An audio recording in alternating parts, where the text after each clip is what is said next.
ল্যাঙ্কাস্টারে। So ল্যাঙ্কাস্টারে এই সমুদ্র সৈকতের পাশে ল্যাঙ্কাস্টার টাউন সেন্টারটা একটু ওই পাশে। এখানে ঘোরার মতো পর্যটকদের পর্যাপ্ত ব্যবস্থা রয়েছে। ওখানে একটা লটলায়ের মতো চরকি রয়েছে। পাশাপাশি আপনাদেরকে দেখায় সুন্দর একটা সমুদ্র সৈকত রয়েছে, স্যান্ডি বালুর সমুদ্র সৈকত। সো ল্যাঙ্কাস্টার এলাকাটা আপনাদেরকে ঘুরে দেখাবো। ল্যাঙ্কাস্টার এলাকাটা অনেক সুন্দর। এখানে একটা ওয়াকওয়ে রয়েছে, নাইস। আর এই পাশে এগুলো আপনি এয়ারবিএনবি বুক করতে পারেন। এগুলো হোটেল বা বেড অ্যান্ড ব্রেকফাস্টের জন্য ভাড়া দিয়ে থাকে।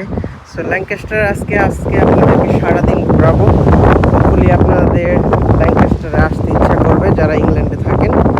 So let's go. আসলে যারা বাংলাদেশে থাকেন তাদের জন্য ল্যাঙ্কাস্টার হইতে পারে মানে দেখার মতো একটা স্থান। ভিডিওটা অবশ্যই উপভোগ করবেন। এটা দূরের জিনিস দেখার জন্য দূরবীন টাকা দিয়ে দেখতে হয়, পয়েন্ট ড্রপ করলে দূরে দেখা যায়। সো এখানে কিছু পাথর রেখে দিছে ঢেউয়ের জন্য মনে হয়। ওখানে কিছু বেঞ্চ রাখা আছে, পর্যটকরা আসে এখানে এসে বসে থাকে বা এই ওয়াকওয়েতে অনেকেই সকালবেলা বিকালবেলা এক্সারসাইজ করে, রানিং করে। অনেক সুন্দর একটা এলাকা আসলে। আর ল্যাঙ্কাস্টারের কান্ট্রি সাইডটা অনেক সুন্দর, আশা করি আপনারা উপভোগ করবেন। এই দেখেন চাচা মিয়া কেমনে দাঁড়ায় রয়েছে। চাচা মিয়াকে একটু দূর থেকে দেখাই। চাচা মিয়া এক পাতিলে দাঁড়ায় রয়েছে, কেন দাঁড়ায় রয়েছে সেটা জানি না। ওয়াও, এখানে ফুলগুলো অনেক সুন্দর লাগতেছে। কিছু হাঁস রাখা আছে, আমি একটু দূর থেকে দেখাই। এখানে মনে হয় যেহেতু ইউরো কাপ চলতেছে, সো বারের মধ্যে সবার পতাকা দিয়ে রাখছে, যারা যারা ইউরো কাপে খেলতেছে সবার। এই যে চাচা মিয়া একদম ফুলের মাঝখানে দাঁড়িয়ে আছে, অনেক সুন্দর। এখানে কি এখানে পাখি, সমুদ্র পাখি না হাঁস? এগুলো হাঁস মনে হয়। যাক, বিউটিফুল, অনেক সুন্দর। এখানে মানুষ সাইক্লিং করে, ওয়াকিং করে, দেখেন ওয়াকিং করতেছে।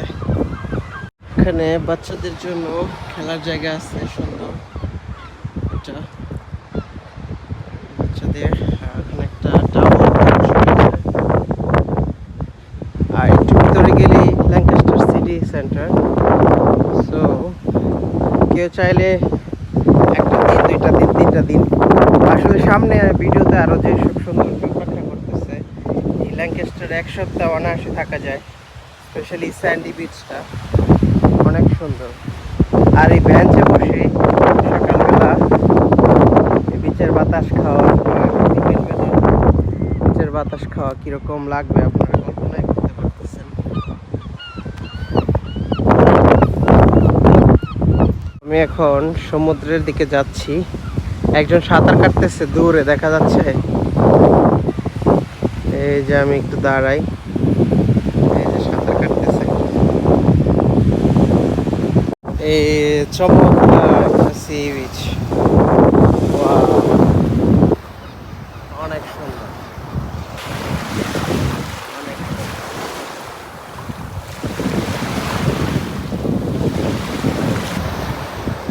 সহসাই ঘুরে আসি।